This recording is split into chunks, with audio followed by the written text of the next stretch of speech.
guys, this is Alaya Jen and welcome back to my YouTube channel. So for today's video, paano ko nga ba nalaman or na ano yung technique kung paano hindi na maging madamot yung amo kong babae. So 3 times niya nang ginawa. So napansin ko na maano kasi ako guys, madali akong makaramdam, madali akong makatanda. So nung nakaraan, naglalaro kami ng bata. Grabe talaga yung laro namin kasi mula tanghali hanggang gabi na. And then yung amo kong babae is natutulog lang siya doon sa sa kwarto hanggang alas 7 na ng gabi ata, mga siguro 6:45. Ayan, and then laro kami ng 30 minutes na nagbabatuhan kami ng ganto kalaki na parang mga unan. So nagbabatuhan kami. And then paglabas niya, nakaupo kami ngayon sa lapag nagpapahinga kasi pagod na pagod kaming dalawa ng bata. Kasi ano yun anim na ganto kalaki. So pag binabato niya sa akin, dadamputin ko, babato ko din sa kanya. So pagod kami pareho. And then lumabas yung amo ko, nakangiti kami pero nakaupo. Sabi niya, pagod na pagod kayo ah. And then sabi ko, naglaro kami. Sabi niya, hindi ako kakain dito. Orderan ko na lang kayo ng pagkain. Dati talaga nagkukuripot yan siya. Pagka ganyang nagpapaluto yan siya ng pasta sa bata, tas kung ano-ano. Pero nung time na yon sabi niya, pareho na lang kayo ng pagkain ng bata, sabi niya gano'n. Tas binilhan niya ng noodles sa online and may kasamang chicken wings na 3 piraso and then labanos. Masarap siya, favorite ko siya na noodles. And then may kasama siyang sausage, ganun din sa bata. So yun, napansin ko na kailangan pala. So nakaraan pa is ganun uli yung nangyayari. Nag-aanuhan kami, basta parate ang technique, basta yung bata is masaya, masaya din yung amo kong babae. Pag masaya siya, nagbibigay siya ng mga pagkain. So nung time na yun is naglalaro din kami ng bata, always naman kami naglalaro and masayang-masaya kaming dalawa. So nakita ng amo ko, and then yung pagkain niya, binigay niya ngayon sa akin. Maraming pa chocolate, ayun, binigay niya sa akin. And then pagka ganun na nasa good mood siya kasi nga hindi mainit lang naman yung ulo niya, grumpy pagka-grumpy yung bata kapag ganyan-ganyan yung iyakin na parang mainit yung ulo ng babae, ayaw niya na, tapos naiinis siya. Kaya kapag alam niya yung bata masaya, tapos nakakaano ng mga bagong adventure, ayan, natutuwa siya, may mga yan siya sa akin, gusto mo, sa'yo na lang, ganyan yan siya, or gusto mo nito, kainin mo, ganyan. Ganto siya kainin, ganyan. Minsan yung mga prutas niya, hindi nagbibigay ng prutas, pero pag yun nga, naglalaro kami ng bata, so ayun, nagbibigay siya. And then ang pa noon kahapon is pinapasundo niya sa akin yung bata doon kasi nagsimba sila. So ewan ko, alas 12 ng tanghali isunduin ko daw yung bata. So may pupuntahan ata sila, so sinundo ko dun sa Wong Tai Sin. And then pagkakita ng bata sa akin, Jen, sabi gano'n ng bata, you know what, we are going to play whole day, right? Yeah, hey, yung parang tuwang-tuwa yung bata. Tapos nag-aano yung amo kong babae, nagsasalita, kinakat ng bata, basta tuwang-tuwa siyang magkwento sa akin na ganyan daw, maglalaro daw kami.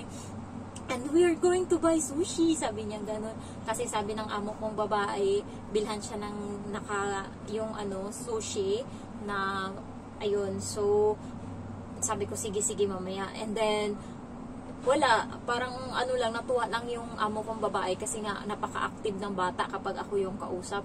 Mahal na mahal ako ng bata. So umalis na kami. Ang sinabi, 2 sushi yung bibilhin, tig 20 yung isa. So 2 sushi para sa bata, tanghalian niya. So lakad kami. Nandun na kami sa train, and then biglang nag-chat sa akin yung amo kong babae na bili ka din ng 2 para sa'yo.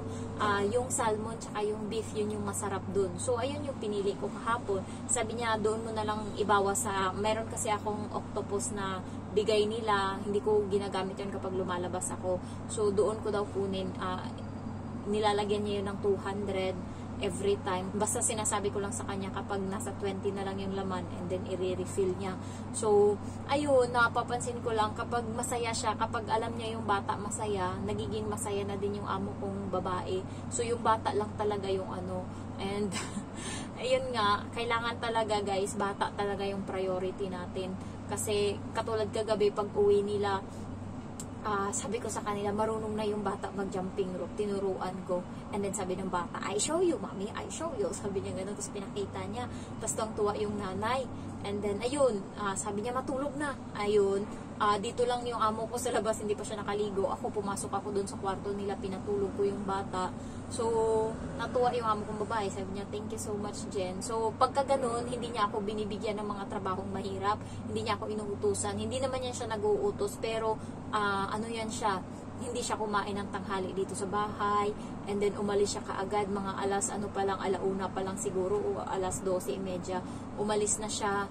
So wala na akong trabaho, natulog ako ng 1.5 oras, nagising ako 3:30, and then naglaba ako ng ng damit ko, and then yun, nagluto ako ng pagkain. So alas 7 pa sila uuwi, and time check, pa lang ngayon, 5:56, ayan. So marami-rami pa akong chichika. So, ganun lang guys, kapag talagang yung bata talaga yung unahin nyo, kasi doon sila nagbe-base. Siguro, makikita nila kasi lahat ng mga laruan ng bata, may pangalan ko, Jen Wong. So, pinapili niya kasi ako ng apelyido. Ano gusto mong apelyido, Jen? Jen Wong or Jen Lau? Sabi ko, Jen Wong. So, every time mga niya, may nakalagay yan, do not open, Emma and Jen Wong. So, ganun. So, yung mga amo ko, na yan sila, kasi nga, hindi nila pwedeng buksan, yung para sa amin lang yung mga laruan na yun. And then, nung nakaraan, naglaro kami, maaga pa yun, alas 10, linggo. So, natulog-tulog kami, kunwari, and then, nag-iingay yung amo kong lalaki sa loob. Pinasok niya talaga yan doon, tas alam mo yung sinermonan niya, natutulog kami doon. Sabi niya gano'n, huwag kayong maingay. So, talagang galit na galit siya. Under niya talaga tong mami at daddy niya. So, napaka niya. Kung ano yung gusto niya, nasusunod agad. Alam mo yung nakaraan, sabi niya, Jen, gusto kong mag-picnic, sabihan ko si daddy, pick upin niya ako. So, nag-picnic sila. Tapos yung pagkain lang nila nung gabi, cup noodles. So, ako, cup noodles na din yung pagkain ko, kasi yun, ayoko na din magluto. So, so far, okay ako dito sa amo ko, and kapag talagang malulungkot ako kapag iiwan ko to, kasi masaya na ako dito eh. Pero, meron kasi akong secret, hindi ko pwedeng sabihin sa inyo. Sasabihin ko na lang pag andyan na siya, ayan na yung sasabihin ko kapag malapit na. Pero nandun na yung na parang mag-break ng contract. So, hindi ko sasabihin kung bakit. Sa amo ko walang problema. Ako yung may so, yung tao dyan sa kabila, nakabasag ngayon lang, so nag-iingay, nagkagalit yung babae, yung nakabasag yung bata or yung tatay, basta talaga pagbagsak to, and then nilinis, ayan, so nag-iingay ngayon.